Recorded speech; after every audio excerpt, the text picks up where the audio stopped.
you guys. You got a hypercar that runs off a volcano. Okay, I'm just gonna put it that way. Exactly. Pretty much.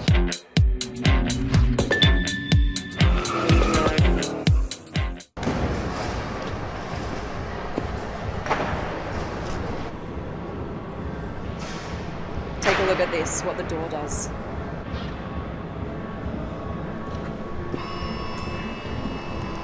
Look at this door. Come over here. This is the new Koenigsegg Gemera, and take a look at how massive this door is. It gives you access to the front seats and also the rear seats. So it's not like you need to push the front seat down in order to get in. It just opens up. This is such an incredible car, you guys. Okay, this is the world's first four-seater hypercar. And not only does it have 4 seats, it's one of the most powerful hypercars ever made. How powerful? 1,700 horsepower. 1,700! You guys, like, I can't even fathom that much horsepower. This is ridiculous, this car. Okay, let's open up the other door.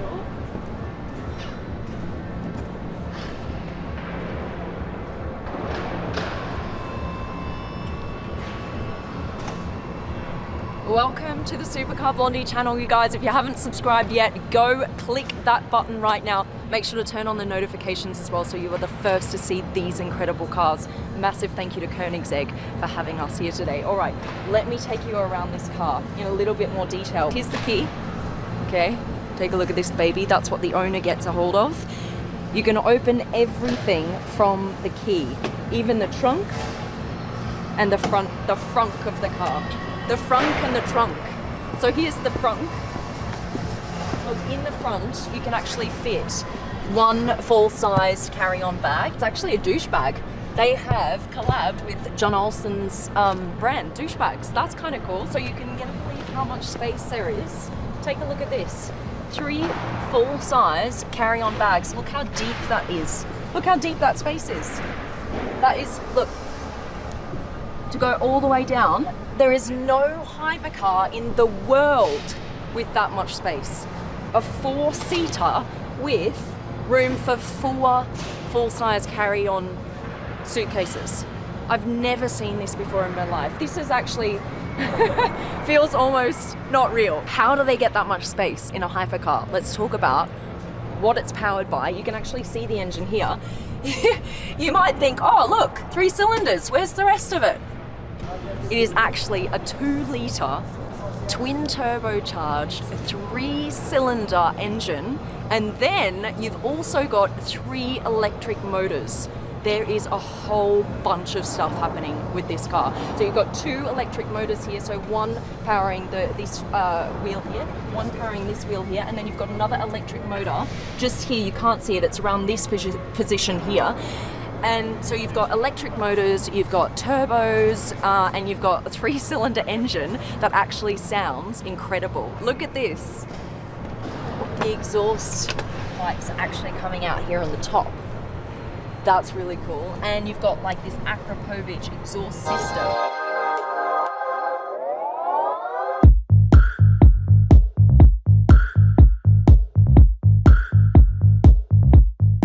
We're going to talk to Christian about why they didn't just make it a fully electric car. 1,700 horsepower. The most powerful hypercars coming out now on the market are fully electric. So I'm going to ask him why he did that, and actually he's got a really, really good explanation for why that is. Partly because he still wanted to have an amazing sound. You know, we all love that beastly sound. That was the car turning on outside. What I love about what Christian does is there's always some innovation. He doesn't just whack like a V8 in it and go, boom, there you go, there's a Koenigsegg. No, there is so much happening here that has never happened all together in a car before. Right, let's check it out on the interior. Come around here. Look at how much room you've got. This is crazy, right? So 4 seats, you may think, oh no, this is going to be a squeeze. It's not. Oh my God. Okay, I have to lie down flat like this to reach my feet all the way to the end of the cabin here. So you could actually fit more luggage down there and never even know about it. You wouldn't even touch it with your feet. And just look how modern and massive this entertainment screen is here in the front. I'm just gonna move the seat forward. So here it's on seat settings. Here we go, this one. See, look, you've still got a lot of space here for the front passenger, and now, look at this. That's unbelievable. You can fit 4 full-size adults in this car, in this type of car. Look at what you've got in the back here as well, this massive entertainment screen as well in the back. You've got 8 cup holders. Why? Because each passenger here gets a cup holder for warm drinks and cold drinks. So it's got memory foam seats, so it molds to your body. And it's actually really comfy. Like, I want to say that, no, it's squishy and like a 4-seater hypercar doesn't work, but it does. It's really incredible what they've done here. And look, in the back, you've even got little armrests. These are their little emergency hammers, so you can take them out and you can smash your way through the glass if you need to get out. You've also got wireless charging for your phone. You just put it here. This car comes with internet, right? So when you buy it, it comes with a SIM and you get unlimited internet in the car. So you can just surf around on this infotainment screen in the front and also in the back. All right, take a look at this camera here. In countries where this is allowed, this would stay as is, but if it's not yet allowed in the country where you live, they will just provide you with like a little attachable side view mirror. So that will just easily attach on there. So then when your country legalizes something like this, you can just easily reattach this side view camera instead of having the mirror. Look how this window is separated here. That is because only this portion of the window comes down. And that is because if you had this whole portion of the window coming down into the door here, you wouldn't have as much room for this massive air intake. Come join me. Wow, imagine, just imagine. This is the side view mirror that we were just pointing to. Look at this nice big screen. And do you know what I really like about this is, we're so used to looking this way to check what is happening in our side view mirror. They've placed it exactly in that position, so you don't have to relearn where to look. You know, a lot of other cars where they're doing this, they place these screens up here or here, so you have to relearn to look over here. But over here, you can just look and it comes naturally. So imagine this, 1700 horsepower in your hands. Guys, 0 to 100 in 1.9 seconds. That is madness. The range, get this, 1,000 kilometers. That's like a range that we've not even heard about yet. Now the cool thing is that you can drive up to 300 kilometers an hour in fully electric mode. You would never even use that. Like, in what world do you drive 300 kilometers an hour? So you can literally just be driving this around in full electric mode up to 50 kilometers, right? That's the range in full electric mode. And then after that, the engine kicks in and the full range then is extended to 1,000 kilometers. There's a little start-stop button up here. They're actually going to play with the size of that. That might become bigger in the final version of this car, just to make it a little bit more pronounced. And then you've got this cool screen here that actually moves. See that display as you move the steering wheel. It moves with your view. So you always got the speed the right way up. They want this really drivable. So you can actually raise the car and lower it. So you can make sure that you can get over speed bumps without scraping the front of the car. A bit tricky. Wow, there you go. Oh, hey! Look at that, guys. A levitating camera. Hey guys, this is Christian von Koenigsegg. He is the founder and CEO of Koenigsegg. Actually, I want to sit in the back of the car with you because for the first time ever, we can sit in the back of a Koenigsegg. Absolutely. Shall we? Let's do it. Let's do it. Let's swap it over.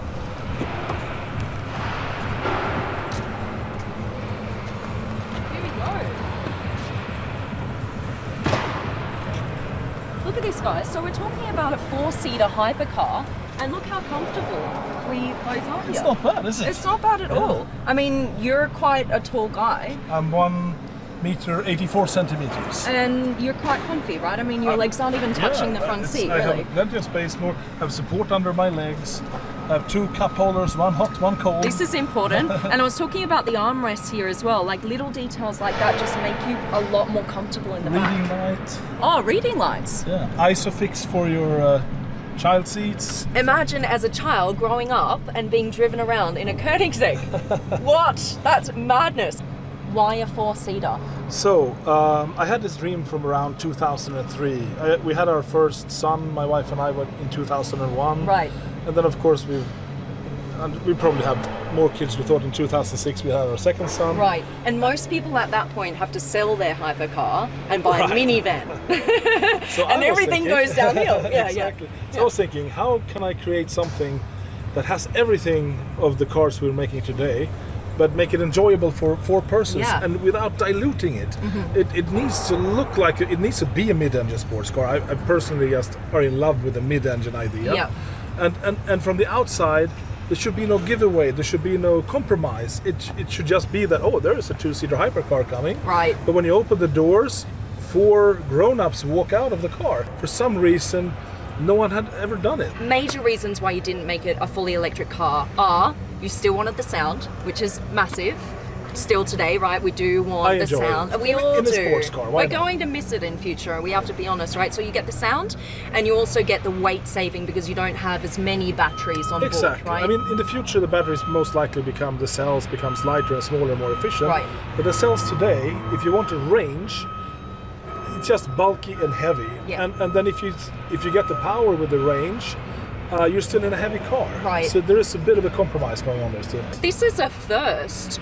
When you think of hypercars that are coming out onto the market over the next few years that have this kind of power, 1700, 2000 horsepower, actually all of them are fully electric. Right. So this is the only one that incorporates both electric motors and a engine. But this is a 3-cylinder engine. Yeah, so that's like, ooh, what's that? It's going to sound horrible and so. But it's actually 3 very big cylinders. Right. So they're actually bigger than in our V8. So per explosion, or whatever you should say, it's a deep guttural sound. Right. Most 3 cylinders are like 1 liters. And then of course we have huge valves. We have splayed valves like in a Formula 1 engine. It's dry sumped. We have an Akrapovic titanium exhaust system. So it is the most exciting sounding 3-cylinder you can imagine. What I think is also really, really cool is that this engine can run on completely renewable fuel sources. That's it. So it's designed to run on 100% alcohols like methanol or ethanol. It's not so easy to come by unless you live in Brazil. That's the thing. Like when you pull up to a station, I mean, sometimes you can get the E85, right? That's kind of common. And that's pretty good already. So you can put E85 into this? Absolutely. You can put normal petrol? You can if you have to, Okay. yes. But ideally, you would get a hold of what this is called second generation ethanol, so it's completely renewable. There's a very cool one, for example, from Iceland. They call it Volcanol. They extract it from volcanoes. Really? It's completely CO2 neutral. Wow. And you can run on Volcanol. What? From a volcano, you guys! You got a hypercar that runs off a volcano. Okay, I'm just going to put it that way. Exactly. Pretty much. And I mean, in the short term, you could buy some barrels from them and have at home. But there are also this kind of photo solar fuels coming out now, where they have gene-manipulated algae, and they're kind of running through solar panels with water, and out comes methanol and ethanol.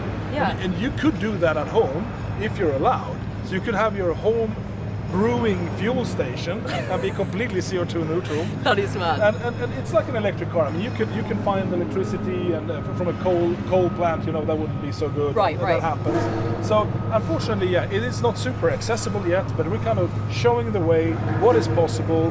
So in future, when we do get access to all of these completely renewable fuel sources, and the electricity comes from completely renewable sources, then you have a completely carbon neutral car. That's it. You and Greta are besties, are you? I mean, I think she's absolutely wonderful. Yeah. Amazing girl. I do think her opinion is that cars of any kind is probably some kind probably of bad, yeah. beyond what anyone should do. But at least we're trying from our perspective. But you are proving that we don't have to get rid of cars in future. Right. We can just adapt to what the world needs and get our energy from different renewable sources, and we don't have to say goodbye to cars that are hugely powerful. Right. I mean, absolutely not. In many countries and so on, where you have, like in China, where you have air pollution, it actually cleans the air.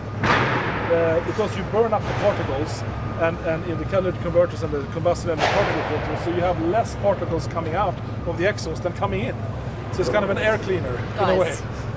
You've just sold all the cars, I think. That is madness. I mean, when you put it like that, you are buying a hypercar that actually cleans the air. It sounds a bit crazy, but this is crazy. Of course, if you're living in a Swiss Alps, it's just super clean. Yeah, we will not then clean no. the air. But otherwise, yes. Yeah. How much cash do I need to hand over to get one of these babies? So I think the easiest number, it kind of starts at $1.7 million. Okay. For a four-seater, it's unheard of expensive. Yeah. But if you think of it like one of the world's most extreme mega cars, and you get 2 more extra seats, which is actually the case here rather than anything else, then it's not so bad. Yeah. Okay. Christian, you said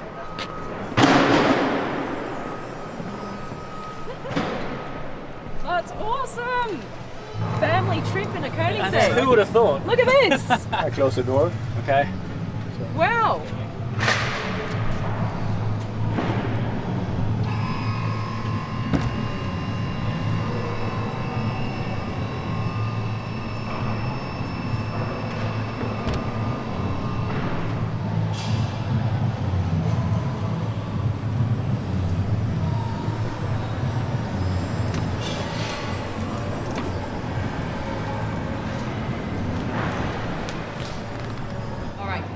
That's it, you guys. I hope you enjoyed the video. Give us a quick thumbs up, subscribe to the Supercar Blondie family if you haven't yet.